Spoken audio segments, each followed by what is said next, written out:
자기 딸을 직접 목 졸라 죽인 뒤 정적에게 누명을 씌우고 70대 노년에 3,000명의 젊은 남자들과 관계를 맺었다는 풍문이 돌았던 여자. 중국 역사상 유일한 여황제 측천무후입니다. 그녀는 권력을 위해서라면 자기 자식도 독살하고 손발을 잘라 술독에 집어넣는 잔혹함을 서슴지 않았죠. 황제가 된 후에는 궁궐에 미남들을 끌어모아 밤낮으로 향락을 즐기면서 동시에 비밀 경찰을 동원해 반대파를 고문하고 처형했습니다. 역사책에 기록된 그녀의 행적은 너무 끔찍해서 후대 사람들조차 이게 진짜인가 의심할 정도거든요. 하지만 권력이 사람을 어디까지 타락시킬 수 있는지 적나라하게 보여주는 인물이 바로 측천무후입니다. 오늘은 그녀가 어떻게 황제 자리에 올랐고 그 과정에서 무슨 짓을 저질렀는지 낱낱이 파헤쳐 보겠습니다. 측천무후는 624년 당나라가 막 세워진 시기에 태어났어요. 아버지 무사확은 당나라 건국에 공을 세운 개국 공신이었는데 덕분에 어린 시절은 나름 풍족하게 자랐죠. 하지만 아버지가 세상을 떠나자 상황이 완전히 달라집니다. 가문의 지위는 급격히 추락했고 친척들에게 구박받으며 힘든 시절을 보내야 했거든요. 이때의 경험이 그녀를 얼마나 냉혹하게 만들었는지 훗날 권력을 잡은 뒤의 행보를 보면 짐작이 갑니다. 14세가 되던 해 뛰어난 미모와 재능 덕분에 당 태종 이세민의 궁궐로 들어가게 되는데 이게 그녀 인생의 첫 번째 전환점이었습니다. 궁궐에 들어간 측천무후는 제인이라는 낮은 후궁 직위를 받았어요. 정 5품 정도 되는 지위였는데 황제의 수많은 여자들 중 하나일 뿐이었죠. 다른 고위 후궁들한테 온갖 구박과 멸시를 받으면서도 그녀는 독서와 글쓰기 실력으로 주목받기 시작합니다. 미랑이라는 별명까지 얻을 정도였거든요. 하지만 태종은 정작 그녀에게 큰 관심을 보이지 않았어요. 궁중에서 12년을 보냈지만 승진도 없었고 그저 눈에 띄지 않는 후궁 중 하나로 지냈을 뿐입니다. 그러다 649년 태종이 세상을 떠나면서 그녀의 운명이 또 한 번 바뀌게 되죠. 당시 관습에 따라 측천무후는 26세의 나이로 감업사라는 절에 보내졌습니다. 황제의 후궁이었던 여자들은 황제가 죽으면 비구니가 되어야 했거든요. 머리를 깎고 절에서 생활하며 평생을 보내야 하는 처지였는데 대부분의 여자들에게는 인생의 끝이나 마찬가지였죠. 하지만 측천무후에게는 달랐습니다. 태종의 아들이자 새로운 황제가 된 고종 이치가 아버지 제사를 지내러 절에 왔다가 그녀를 보게 된 겁니다. 고종은 이미 태종이 살아있을 때부터 측천무후를 흠모하고 있었거든요. 비구니 복장을 한 그녀를 다시 보자마자 완전히 빠져들었고 결국 655년에 그녀를 다시 궁궐로 불러들입니다. 궁궐로 돌아온 측천무후는 곧바로 소위라는 높은 지위를 받았어요. 당시 황후는 왕씨였고 또 다른 총애받는 후궁으로 소씨가 있었는데 측천무후는 이 두 사람을 제거해야만 진짜 권력을 잡을 수 있다는 걸 알았죠. 그래서 치밀하게 계획을 세우기 시작합니다. 먼저 왕황후와 친한 척하면서 접근했어요. 왕황후는 소씨를 견제하기 위해 측천무후를 이용하려 했고 측천무후도 그런 척하면서 황제의 총애를 더욱 받았거든요. 그리고는 아들을 낳으면서 입지를 단단히 굳혔습니다. 여기서 역사상 가장 끔찍한 사건이 벌어집니다. 측천무후가 딸을 낳았는데 어느 날 왕황후가 아기를 보러 왔다 갔어요. 그리고 왕황후가 나간 직후 아기가 갑자기 죽은 채로 발견된 겁니다. 측천무후는 비명을 지르며 왕황후가 자기 딸을 죽였다고 황제에게 고했죠. 황제는 분노했고 왕황후는 억울함을 호소했지만 아무 소용이 없었습니다. 후대 역사가들은 측천무후가 직접 딸을 목 졸라 죽인 뒤 왕황후에게 누명을 씌운 거라고 기록했거든요. 친자식을 권력의 도구로 삼은 겁니다. 진실이 뭐든 간에 이 사건은 측천무후에게 결정적인 기회를 줬어요. 656년 측천무후는 마침내 황후 자리에 오릅니다. 하지만 왕씨와 소씨를 그냥 내쫓는 것으로는 만족하지 않았어요. 둘을 궁궐 깊숙한 곳에 가둬놓고 매일 매질을 가했죠. 어느 날 고종이 불쌍한 마음이 들어서 두 사람이 갇힌 방을 찾아갔는데 왕씨가 창살 사이로 폐하, 제발 저희를 살려달라고 애원했다고 합니다. 고종은 마음이 약해져서 풀어주려 했지만 이 소식을 들은 측천무후가 즉시 달려와 더 잔인한 형벌을 내렸거든요. 두 사람의 손발을 모두 잘라낸 뒤 포도주가 가득 담긴 큰 항아리에 집어넣었습니다. 며칠 후 둘 다 익사했고 죽기 직전 소씨가 측천무후를 저주하며 다음 생에는 고양이로 태어나 측천무후를 쥐로 만들어 잡아먹겠다고 외쳤다는 이야기가 전해지죠. 이후 측천무후는 고양이를 극도로 혐오해서 궁궐 내에서 고양이를 기르는 것 자체를 금지시켰다고 합니다. 황후가 된 이후 측천무후는 본격적으로 정치에 개입하기 시작합니다. 고종은 본래 몸이 약했고 두통에 시달렸는데 측천무후가 점점 더 국정을 좌지우지했거든요. 대신들 중에서 반대하는 사람들은 가차없이 제거했어요. 장손무기 같은 충신도 반역 혐의를 씌워 추방시켰고 저항하는 관료들은 자살을 강요당했습니다. 황제는 명목상 존재할 뿐 실질적인 권력은 측천무후가 쥐고 있었죠. 심지어 고종이 자기 의견을 내비치려 하면 측천무후는 냉소를 보내며 무시했다고 합니다. 신하들 앞에서도 남편인 황제를 무시하는 모습을 서슴지 않았던 겁니다.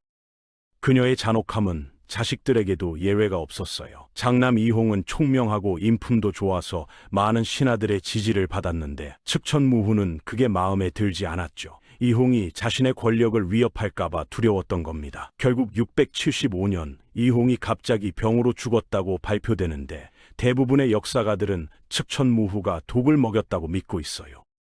차남 이현도 비슷한 운명을 맞았습니다. 이현은 문학적 재능이 뛰어났고 백성들에게 인기가 많았는데 측천무후는 그를 반역죄로 몰아 폐위시킨 뒤 먼 곳으로 유배 보냈거든요. 유배지에서 이현은 결국 자살을 강요당했고 죽을 때 나이가 겨우 30이었습니다. 어머니가 정치적 야심 때문에 두 아들을 연달아 죽인 겁니다.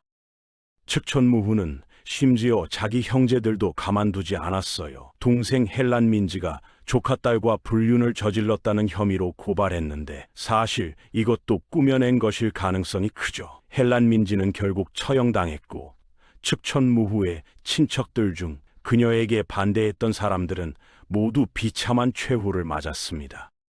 가족조차 권력을 위해서는 거리낌 없이 제거한 겁니다. 며느리들도 예외가 아니었어요. 태자비들을 모함해서 궁궐에서 쫓아내거나 죽음으로 몰아넣었거든요. 683년 고종이 세상을 떠나자 측천무후는 아들 이단을 황제로 앉혔어요. 하지만 실권은 여전히 자기가 쥐고 있었죠. 이단은 명목상 황제였을 뿐이고 어머니의 눈치를 보며 살아야 했습니다. 몇 달 후 측천무후는 아들이 마음에 들지 않는다며 폐위시켜버리고 다른 아들 예종을 황제로 세웠어요. 예종도 마찬가지였습니다. 측천무후가 모든 결정을 내렸고 황제는 그저 도장만 찍는 존재였거든요. 690년 측천무후는 아예 직접 황제 자리에 올랐습니다. 국호도 당에서 주로 바꾸고 스스로를 신성황제라고 칭했죠. 67세의 나이에 중국 역사상 유일한 여황제가 된 겁니다. 황제가 된 측천무후는 궁포 정치를 더욱 강화했습니다. 구리로 만든 우편함을 궁궐 곳곳에 설치해서 누구든 다른 사람을 고발할 수 있게 만들었어요. 익명으로도 고발이 가능했기 때문에 사람들은 서로를 의심하며 살아야 했죠. 소원리, 주형, 레군진 같은 비밀 경찰들이 활개를 쳤고 이들은 고문과 거짓 증언으로 수많은 무고한 사람들을 죽였습니다. 반대파로 의심되는 관료들은 한꺼번에 수백 명씩 처형당했어요. 심지어 가족까지 연좌제로 묶여서 몰살당하는 경우도 많았거든요. 소원리는 특히 악명 높았는데 고문 도구를 직접 개발해서 사용했다고 합니다. 사람을 거꾸로 매달아 물고문을 하거나 쇠로 된 우리에 가둬 서서히 구워 죽이는 방법도 썼죠. 측천무후는 또한 불교를 적극적으로 후원했습니다. 자신이 미륵불의 화신이라고 주장하면서 종교적 정당성을 확보하려 했죠. 거대한 불상을 세우고 사찰을 곳곳에 건립했는데 이 과정에서 엄청난 돈이 들어갔어요. 백성들의 세금 부담은 늘어났지만 측천무후는 개의치 않았습니다. 자기 권력을 강화하는 데 도움이 된다면 뭐든 했거든요. 낙양에 세운 천당이라는 거대한 불교 건축물은 당시 세계에서 가장 큰 목조 건물 중 하나였다고 합니다. 나이가 들면서 측천무후는 젊은 남자들에 대한 집착을 드러내기 시작했어요. 특히 장혁지와 장창종 형제를 측근으로 두고 권력을 나눠줬는데 이 둘은 미남으로 유명했죠. 당시 측천무후는 이미 70대였지만 두 형제와의 스캔들이 궁궐 안팎으로 퍼졌습니다. 역사 기록에 따르면 측천무후는 궁궐 안에 북문학사라는 특별한 조직을 만들어서 잘생긴 젊은 남자들을 모았다고 해요. 이들은 명목상 학문을 연구하는 선비들이었지만 실제로는 측천무후의 침소를 드나들며 밤을 보냈죠. 풍문에 따르면 그 숫자가 3,000명에 달했다고 하는데 과장이 섞였을 가능성도 있지만 상당수의 남자들과 관계를 맺은 건 사실로 보입니다. 장혁지 형제는 특히 노골적이었어요. 궁궐에서 공공연하게 황제 행세를 하며 권력을 휘둘렀고 신하들에게 뇌물을 받기도 했죠. 심지어 측천무후 앞에서 다른 후궁들과 관계를 맺는 모습을 보여주기도 했다는 기록도 있습니다.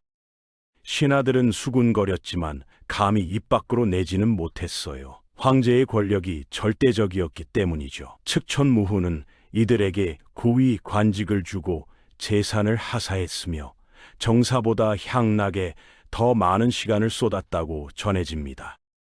다른 총애를 받던 남자들도 많았어요. 야코, 최종 같은 인물들도 측천무후의 침소를 드나들었는데 이들은 대부분 20대에서 30대의 젊은 나이였죠. 측천무후가 80세 가까이 될 때까지도 이런 생활을 계속했다고 하니 당시 사람들 입장에서는 충격적인 일이었을 겁니다.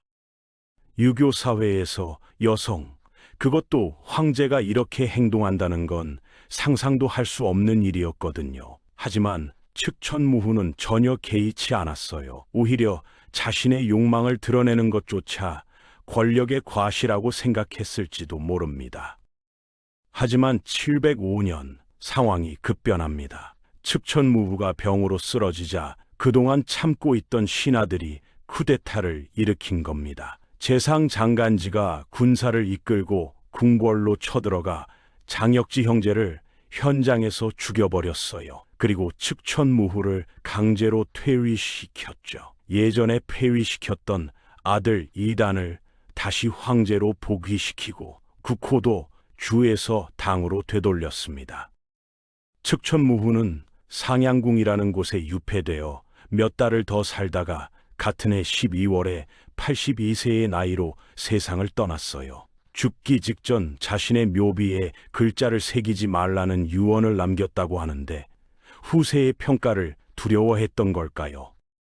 측천무후의 평가는 지금도 엇갈립니다. 어떤 사람들은 그녀가 능력 있는 통치자였다고 말하죠. 실제로 재위 기간 동안 당나라의 영토는 확장됐고 과거 시험 제도를 개선해서 인재 등용의 폭을 넓혔거든요. 또 여성으로서 남성 중심 사회에서 최고 권력을 잡았다는 점에서 역사적 의미가 크다고 보는 시각도 있습니다. 실제로 그녀는 똑똑했고 정치적 수완도 뛰어났어요.